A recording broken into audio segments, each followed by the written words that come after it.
अच्छा भैया, हम गायिका मीनाक्षी राज आप सब श्रोता बंधु के गोड़ छुके गोड़ लग रहल बनी। एक छोटा सा बिरहा जौना बिरहा के माध्यम से साहब मुख्तार अंसारी जी के हम श्रद्धांजलि दिहल चाह रहल बनी। आशा करत बानी, विश्वास करत बानी आप लोग बिरहा के सुनल जाई, प्यार आशीर्वाद दुलार दिहल जाई।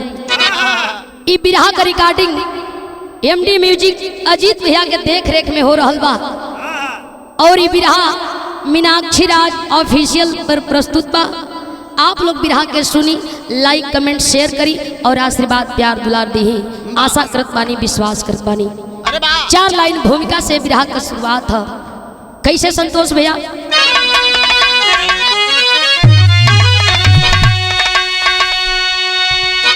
जिएंगे मरेंगे ना घर गिज डरेंगे,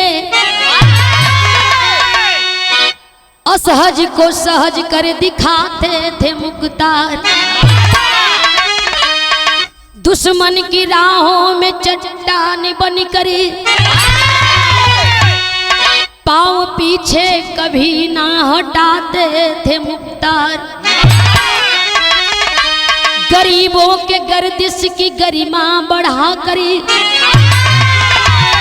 शौक से शान शोहरती कमाते थे मुख्तार।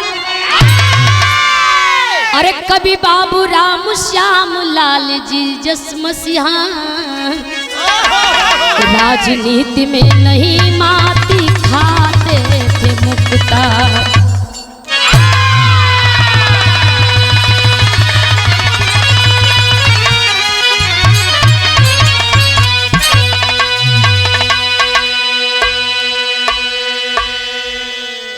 कभी बाबूराम श्याम लाल जी जस मसीहा, राजनीति में नहीं मात खाते थे मुख्तार।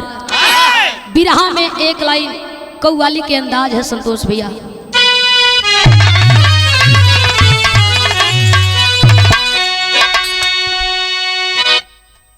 ई कोनो दिल टूटल, चाहे मासूका होखे चाहे आशिक होखे, ये दोनों का बेदरा हो। कैसे?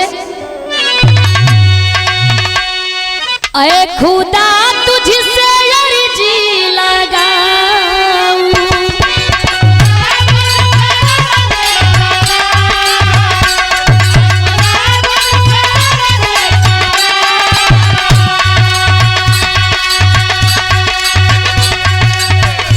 अरे खुदा तुझसे अर्जी लगाऊं, मुझे मैं उसे भूल जाऊं।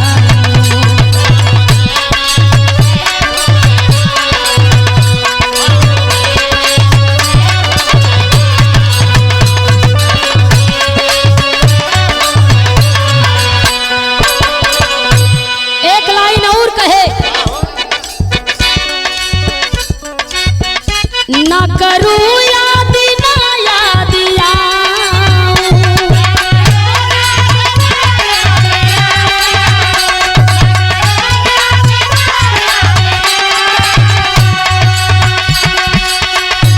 ना करूं याद ना याद आऊं, ओ मुझे मैं उसे भूल जाऊं।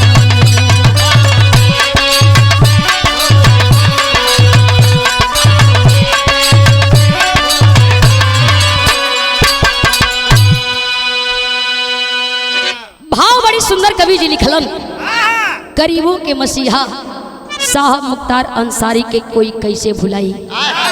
भाव बा, अरे खुदा उनको कैसे भुलाए,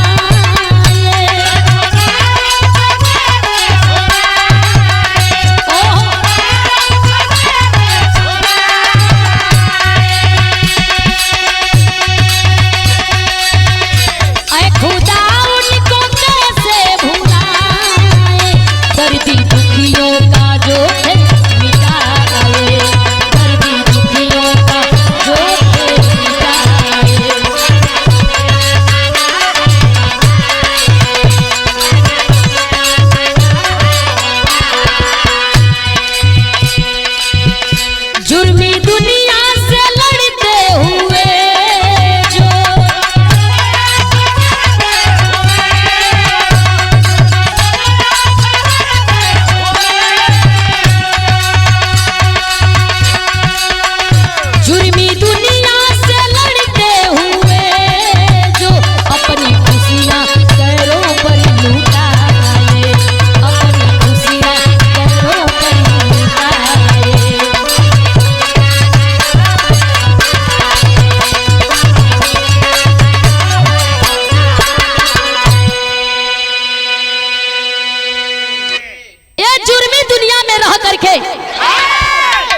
जुर्मियन से लड़ करके अपन तमाम खुशी गरीबन के ऊपर नौछावर कैलन।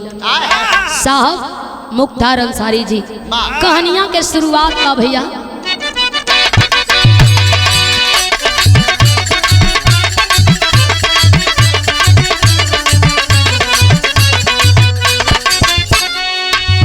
कहल जला ये बाबू वक्त मार बढ़िया से बढ़िया इंसान के हैवान बना देला और कहल जला कि समय बलवान होला हैवान के इंसान भी बना देला। भावबा वक्त की मार से इंसान बदल जाता है, वक्त की मार से इंसान बदल जाता है, गर्त में फंस करके ईमान बदल जाता है।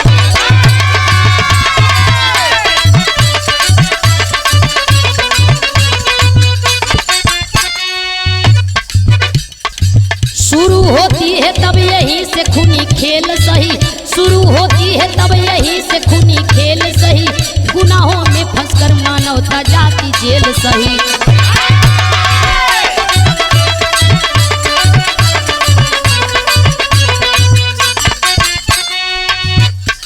जिला गाजीपुर में मुहम्मदाबाद थाना है, जिला गाजीपुर में मुहम्मदाबाद थाना है, अंसारी बंधुओं का वहीं पर घराना है।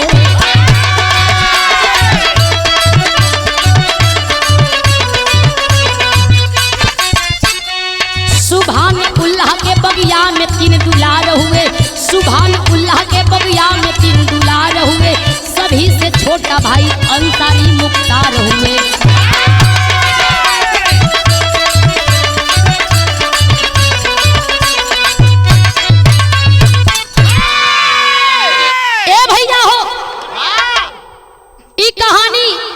गाजीपुर मुहम्मदाबाद के रहने वाले अंसारी सुभान उल्लाह जेकर धर्म पत्नी बाड़ी रबिया देवी जी, मालिक के मर्जी भइल बा 3 बेटा गोदिया में आइल बनन। अरे वाह!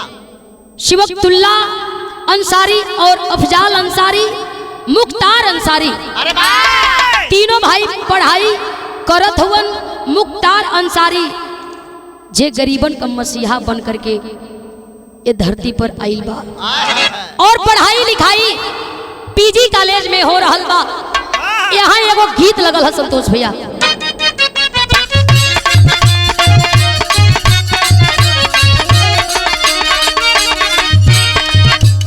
एको पल देखे बिना रहलो ना जाला, राजा जी सूरतिया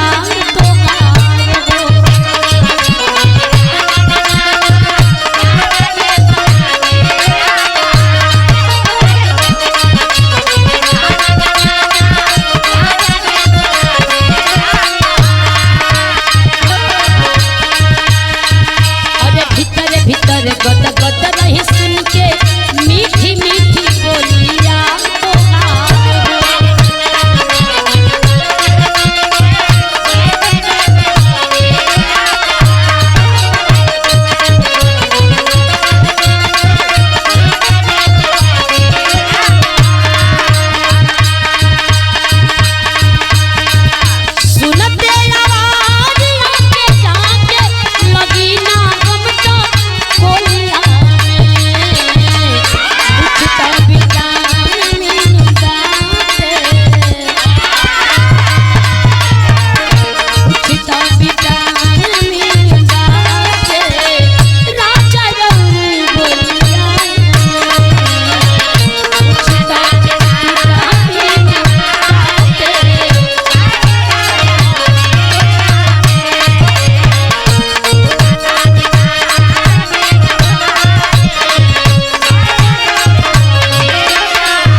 अरे पढ़ लिख के कॉलेज के अंदर बन गईले होशियार हो, पढ़ लिख के कॉलेज के अंदर बन गईले होशियार हो।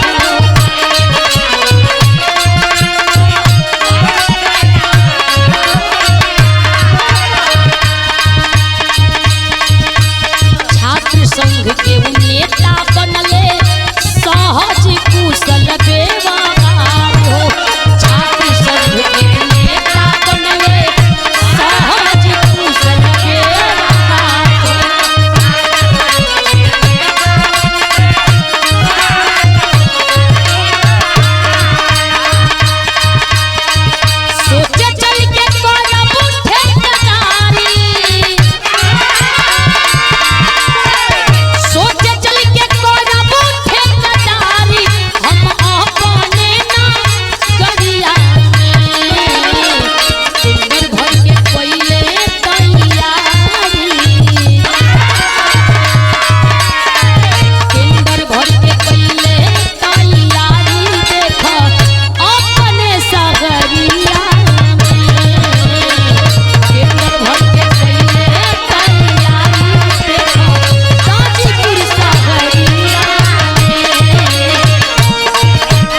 छात्र संघ के नेता भी रहलन।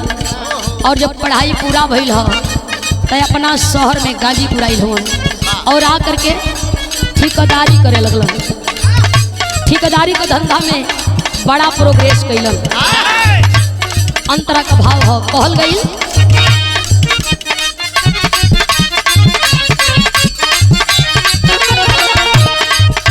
काम आपन चालू कैले कदम बढ़ाई के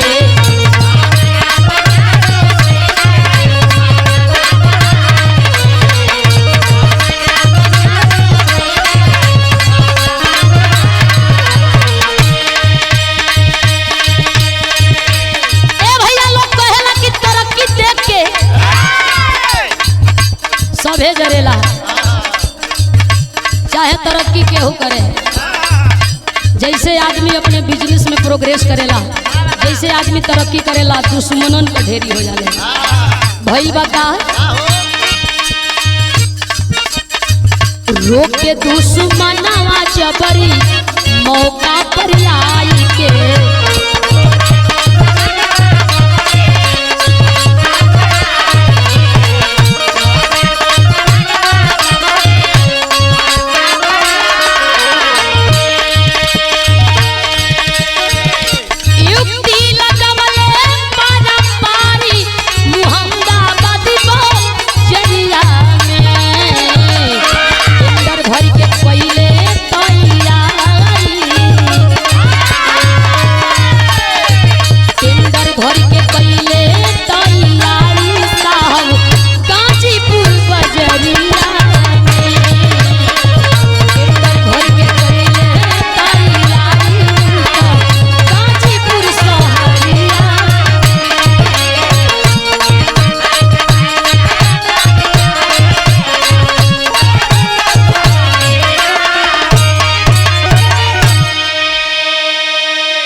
जे भी बिरहा के सुन रहल बा उसे एगो बात बता दिहल चाहत बानी। साहब मुख्तार अंसारी जी जब पढ़ाई पूरा कई के जब अपने गाजीपुर जिला में आइल हवन तो ठेकेदारी का धंधा अपना लिहलन। ठेकेदारी के धंधा में रोज प्रतिदिन कदम आगे बढ़े लगल, प्रोग्रेस की ओर बढ़े लगलन। ई चीज देख करके कुछ लोगन के जलन होखे लगल। जगह जगह टांग लड़ावल, झूठों का फसाद कईल, बवाल कईल और साहब मुख्तार अंसारी से लफड़ा कईल, झगड़ा कईल और मुकदमा दर्ज कईल। आखिरकार एक दिनमा मुकदमा के ही चक्कर में साहब जेल गईलन। आज जेलिया से जमानत करा के जब आइल हुन गाजीपुर शहर में जब आइलन सोच गईलन अपन कदम ठेकेदारी की ओर से हटा करके राजनीति में रखलन। और जब राजनीति में अपन कदम रखलन हाँ तो गीत के भाव बदल गए।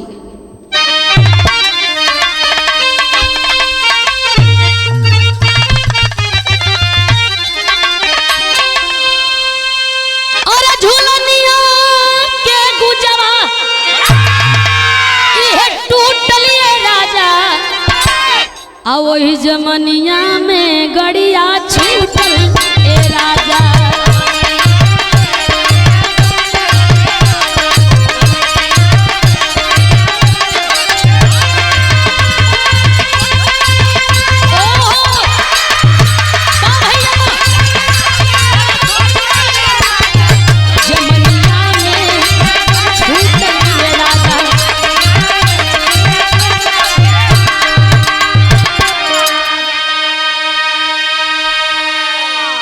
साहब मुख्तार अंसारी जी राजनीति में कदम रखलन। लोगन के बीच में बैठल उठल बतियावल बोलल शुरू भइल ह। भाव बा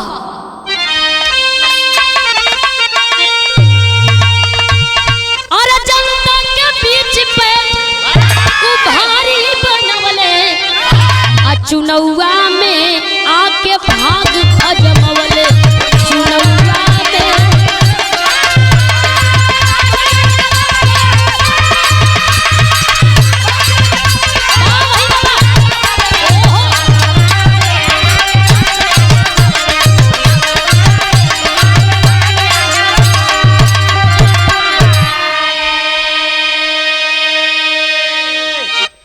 बड़े बड़े नेता के धूल चटाए, अरे 5 बार विजयी का पता का फहराए।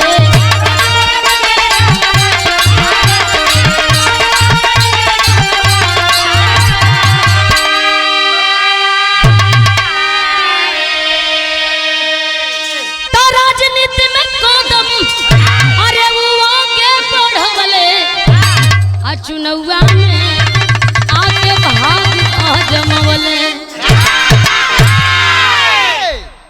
राजनीति में जब साहब अइलो ने भैया, चुनाव के ही दौर में काफी लोगन से समर्थन मिलल बा, दुलार मिलल बा, प्यार मिलल बा। 5 बार विधायक हुए और मुख्तार अंसारी जी गरीबों का मसीहा बन करके गरीबों का सेवा करने लगे। जिनको जब आवश्यकता लगती थी और जिस चीज की आवश्यकता लगती थी तो साहब मुख्तार अंसारी जाते थे और लोगों का मदद करते थे।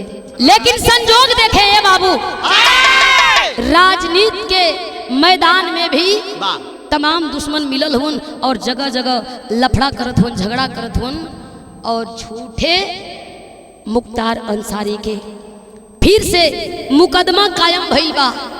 आगे गीत लगल है, अरे कही दा भौजी भैया से, ई तो तरज है लेकिन ये ले बढ़िया भाव बा। कैसे? अरे लगले आरोप गईले, अरे लगले आरोप गईले जेल दरमियान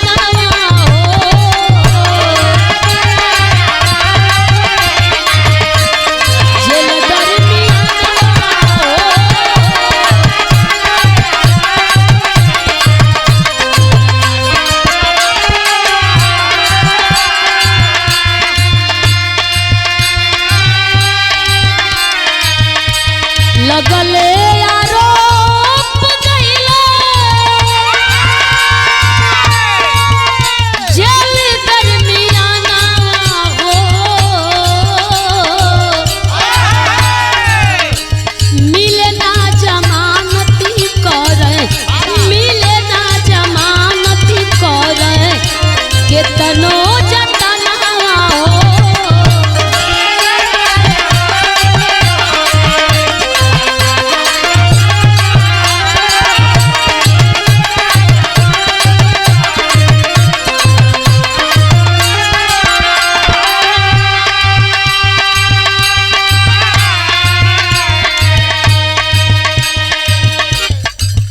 साहब मुख्तार अंसारी के पंजाब के रोपड़ जेल में भेजल गई बा। धीरे धीरे धीरे धीरे 2017 का समय आई बा। आज जब 2017 का समय आई बा तब 17 में आइल जब भी जेपी सरकार हो।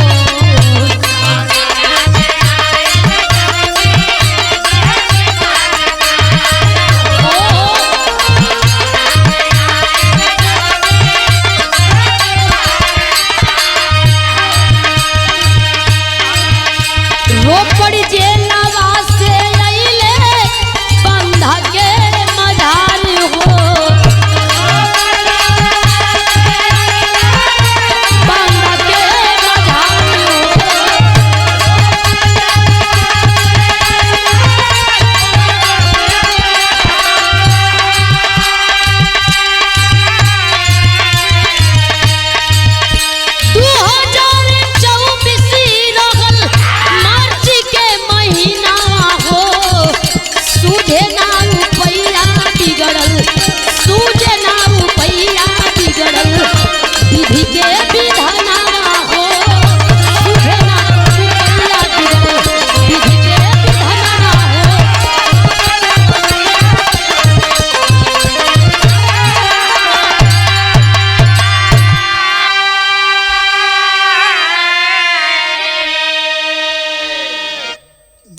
सत्रह में ए बाबू जब जोगी जी का सरकार बनल हो तो रोपड़ जेल से बांदा जेल में साहब मुख्तार अंसारी के शिफ्ट कल गई।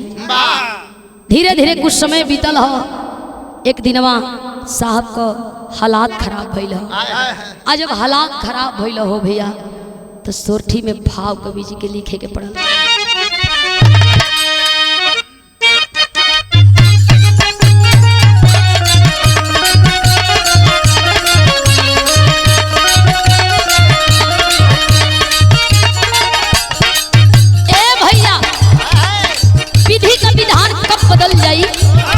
केहू जानत नहीं खे कब अन्हार हो जाई, कौन हवा कौना ओर से बहे लागे।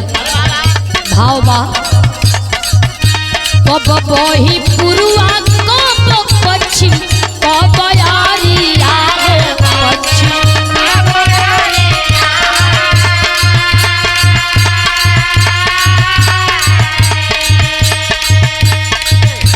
कब बही पुरुआ पश्चिम के बयारी आओ पश्चिम।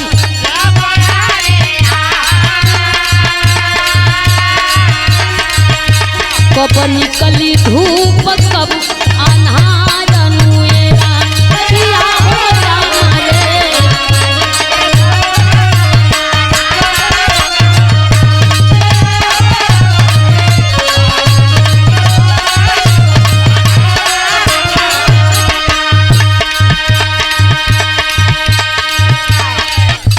धीरे धीरे बिगड़ल बायन सारी कहला तिरायन सारी।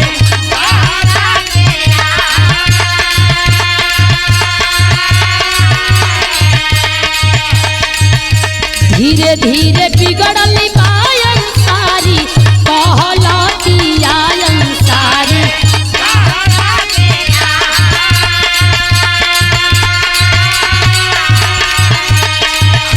पड़ले असाध्य तब विभोर अनुएरा।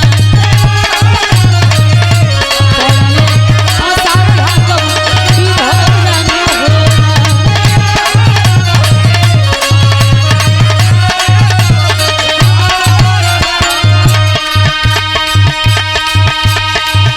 धीरे धीरे कुछ समय बांदा जेल में बीतल। बांदा जेलिया से खबर आइल बा घरवा। आज जब घरे खबर आइल हो तो कहल जाला कि भाई ऐसा हित न भाई ऐसा दुश्मन। जब भाई अफजाल अंसारी के ए बात का खबर लगल कि हमारे भाई का हालत खराब बा, तब भाई से मिले खातिर एगो भाई चलल हो। कैले अफजाल भैया घर से पयाना हो घर।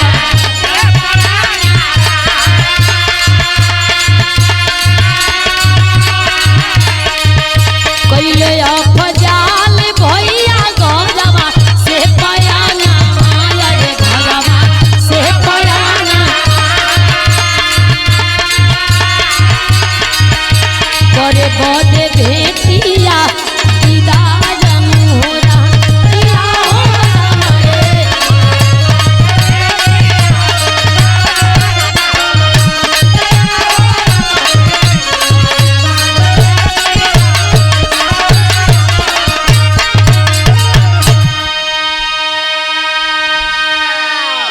तबीयत खराब होने की खबर पाते ही भाई अफजाल अंसारी परमिशन बनवलन और अपना भैया मुख्तार अंसारी से मिले बदे जेलिया में गईलन।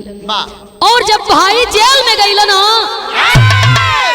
भाई का हालत देख करके गले लगा करके अफजाल अंसारी एक तरफ रोवत हुन और साहब मुख्तार अंसारी एक तरफ रोवत हुन। रो करके भैया अफजाल अंसारी से अपना दिल का बात अपना दिल का दर्द बयां करत होन। साहब कैसे करत होन भैया?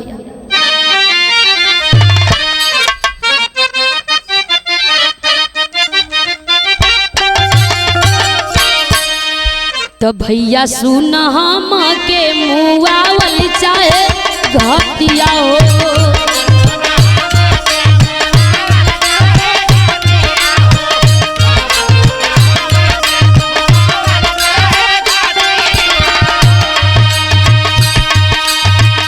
बजर का पहाड़ जैसा गिराव हमारे छतिया हो। बजर का पहाड़ जैसा गिराव हमारी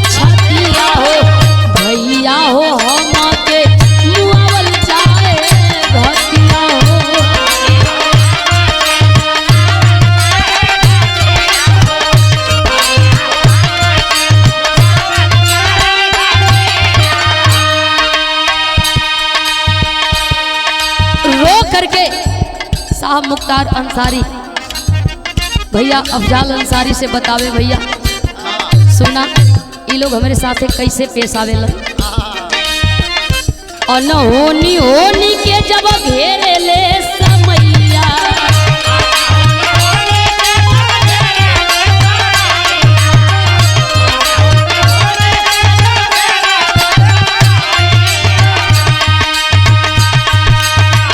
चाह के न रक्षा कब करेलन गोसैया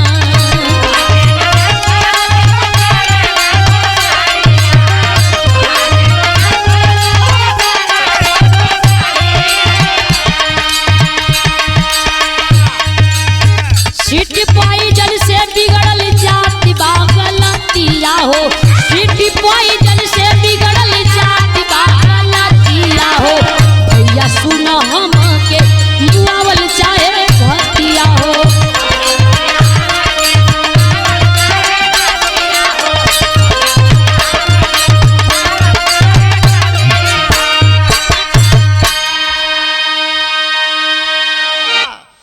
भाई का सारी बात सुन करके भैया अफजाल अंसारी घरे अलन। भाई का अफसोस बा भाई के खोला के और भाई के जेल में तकलीफ में देख करके भाई घरवा के रोवत जरूर होवन लेकिन इनियत साहब का हालात और खराब भइल बा। तेरी का भाव हो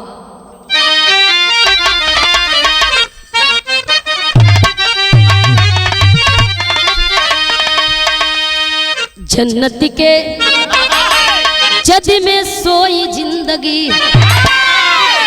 ए बाबू जन्नत के जद में सोई हो अरे जन्नत के जद में सोई जिंदगी गुलशन वीरान भइली राह मन रोई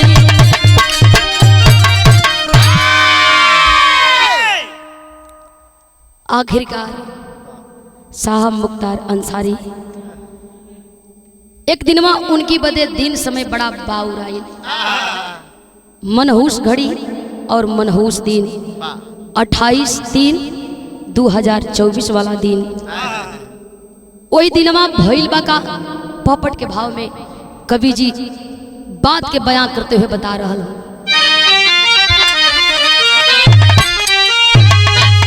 28 मार्च के बिगड़ल पागलतिया देख रतिया में अरे 28 मार्च के बिगड़ल पागलतिया देख रतिया में आ हॉस्पिटल में अइले वही बखतिया देख रतिया में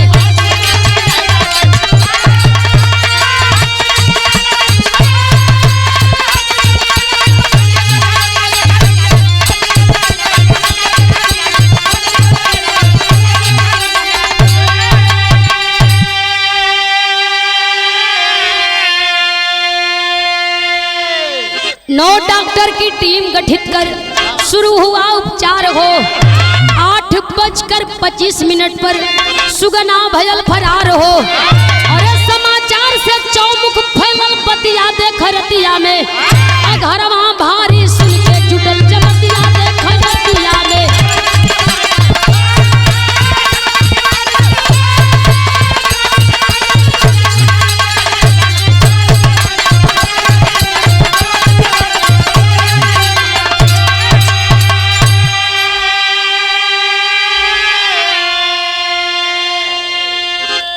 अट्ठाईस 3/24 को मनहूस दिन गरीबन का मसीहा गरीबन का भगवान गरीबन का अल्लाह तल्ला के छीन लेहलने बाबू जे जहाँ से खबर के पावत बा बिलखात बा रोवत बा जे जहाँ बा वही दुखी बा जे जहाँ बा वही से दुआ कर रहल बा अल्लाह तल्ला से कि अपने चरण में जगह दे।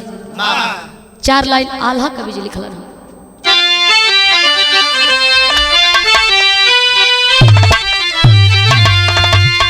अरे काप उठल धरती काप उठल धरती आकाश गम में डूबल भैया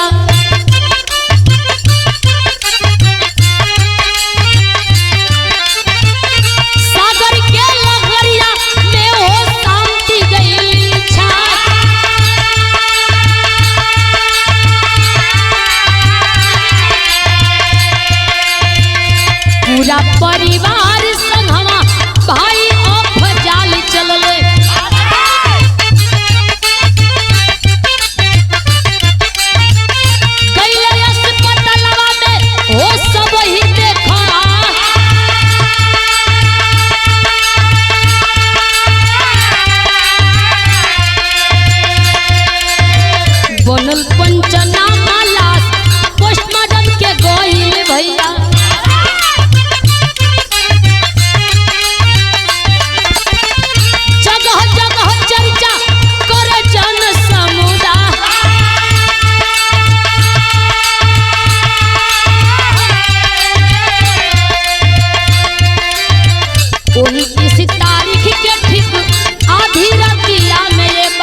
अब्बा अम्बा लगे दफ नाया गयल हीरावा बाबू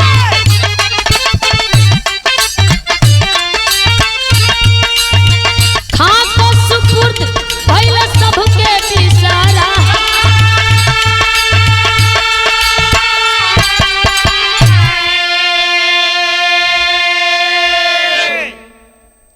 के बा ऐसा नहीं भैया जे खबर से दुखी ना भई ऐसन के बाद जेकरे आंख में आंसू ना आई जे जहाँ बा वहीं से रोत बा अफसोस करत बा लेकिन कहल जला अब पछताए क्या होत जब चिड़िया चुग गई।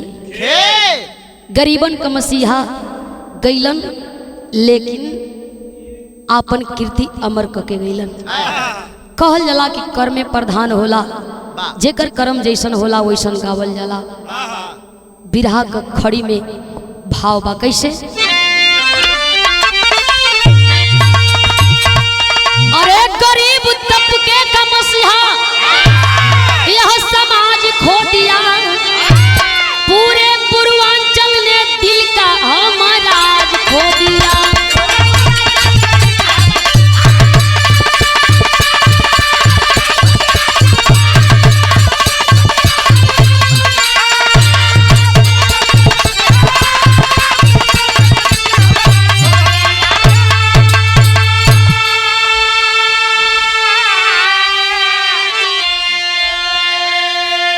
मायूसी के साथ साथ मन में यही मलाल हो गांव गली में चारों ओर तब उठल बा सवाल हो अरे अपने असमत का रखवाला कोई आज खो दिया तब पूरा पूर्वांचल ने दिल का हमराज खो दिया।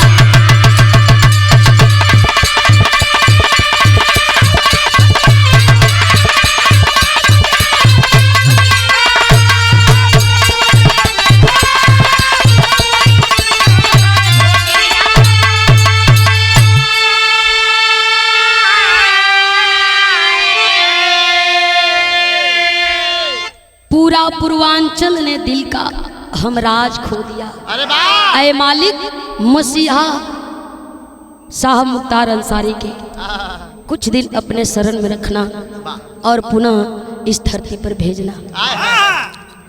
भाव हो